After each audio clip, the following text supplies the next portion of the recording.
மணிப்பூரில் நடக்கக்கூடிய இரண்டு சமூகங்களுக்கிடையே ஏற்படுகிற கலவரத்தை பற்றி பேசுகிறார்கள். இரண்டு ஜாதிகள் மோதிக்கொள்வதைப் போல மோதிக்கொள்கிறார்கள். அதற்கு ராக்கெட் லான்ச்சர் அங்கே இருக்கிறது. ராக்கெட் லான்ச்சர், ட்ரோன்கள் இருக்கிறது.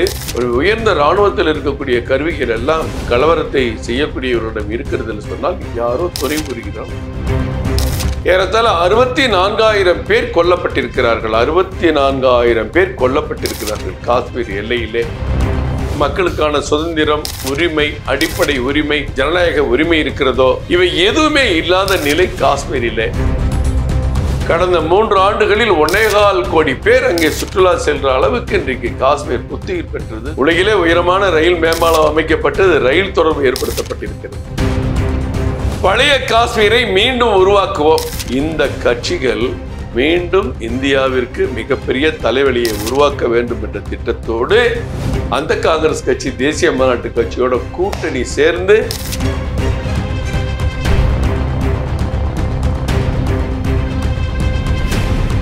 ஒரு சொல் கேளிர் மூலம் மீண்டும் உங்களை சந்திப்பதில் மிக்க மகிழ்ச்சி. வணக்கம்.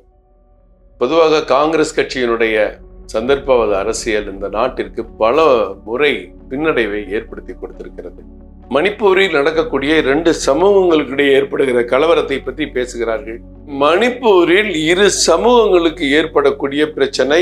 இரு சமூகங்களும் மணிப்பூரில் முக்கியமான தொன்று தொட்டு வாழக்கூடிய சமூகங்கள்.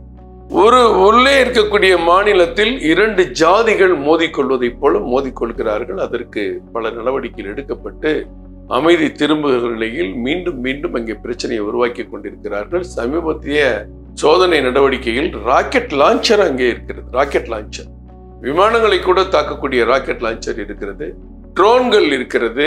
ட்ரோன்கள் மூலம் ஆயுதங்கள் எடுத்து செல்லக்கூடிய வாய்ப்புகள் அங்கே இருக்கிறது. எப்படிப்பட்ட ஒரு உயர்ந்த இராணுவத்தில் இருக்கக்கூடிய கருவிகள் எல்லாம் மணிப்பூர் கலவரத்தை செய்யக்கூடியவர்களிடம் இருக்கிறது என்று சொன்னால் யாரோ துறை புரிகிறால் அது ஒரு பக்கம் இருக்கட்டும்.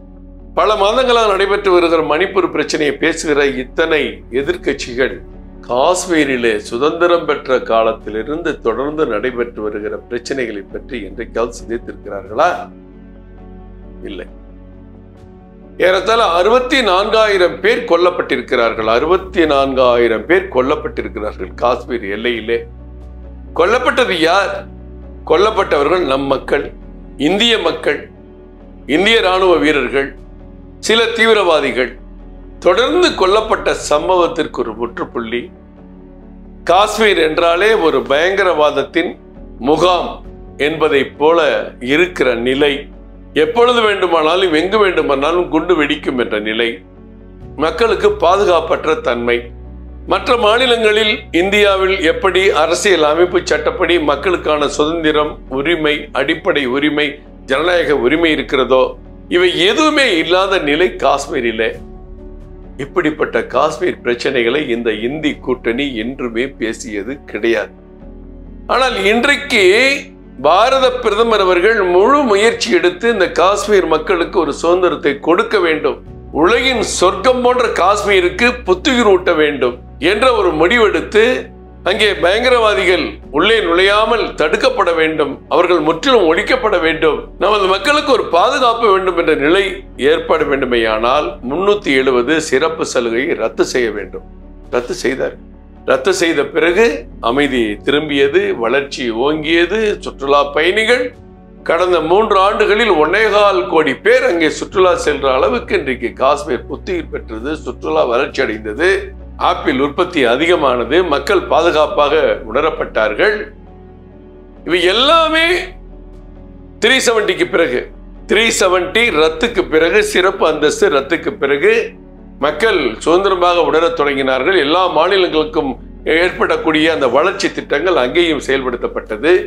இதையெல்லாம் வேடிக்கை பார்த்த அந்த காங்கிரஸ் தேசிய மாநாட்டு கட்சிகள் எல்லாம் பழைய காஷ்மீரை மீண்டும் உருவாக்குவோம், அங்க இருக்கிற காஷ்மீர் மக்கள் இந்திய மக்களுக்கும் அவர்களுக்கும் சம்பந்தம் இல்லை என்ற நிலையை மீண்டும் உருவாக்குவோம், இதையெல்லாம் உருவாக்கி 370 சிறப்பு சலுகை அளித்து விட்டமையானால் இந்திய அரசினுடைய கட்டுப்பாட்டிற்கு அந்த மாநிலம் வராது, சட்டத்திட்டங்களுக்கு உட்படாது. நமது ஜனாதிபதி வேறு, அங்கு ஜனாதிபதி வேறு, நமது பிரதமர் வேறு, அங்கு பிரதமர் வேறு என்ற ஒரு நிலையில் இந்த கட்சிகள் மீண்டும் இந்தியாவிற்கு மிகப்பெரிய தலைவலியை உருவாக்க வேண்டும் என்ற திட்டத்தோடு கொள்கை நோக்கம் இல்லாமல் காங்கிரஸ் கட்சி எப்பொழுதுமே இந்த நாட்டை பின்னடைவை நோக்கி இழுத்து செல்கின்ற ஒரு இயக்கம் காங்கிரஸ். அந்த காங்கிரஸ் கட்சி தேசிய மாநாட்டு கட்சியோட கூட்டணி சேர்ந்து மக்கள் விரோத ஒரு கூட்டணியாக இன்றைக்கு அங்கே நின்று கொண்டிருக்கிறார்கள்.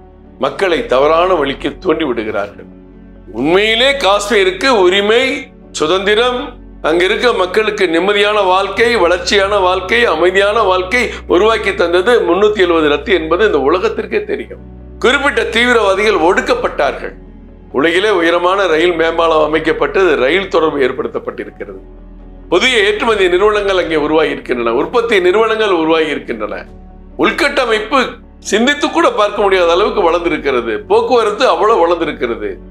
இவற்றையெல்லாம் வேடிக்கை பார்த்தவர்கள் மீண்டும் ஒரு கலவர பூமியாக காஷ்மீரை மாற்ற, மக்கள் ஓட்டுக்களை பெறுவதற்கு அவர்களை தூண்டிவிட்டு அடிப்படைவாதத்தை முன்னிறுத்தி மீண்டும் ஆட்சிக்கு வர அந்த மாநிலத்தை ஆட்சி செய்ய துடிக்கிற காங்கிரஸ் கட்சிக்கும் தேசிய மாநாட்டு கட்சிக்கும் காஷ்மீர் மக்கள் பாடம் புகட்ட வேண்டும்.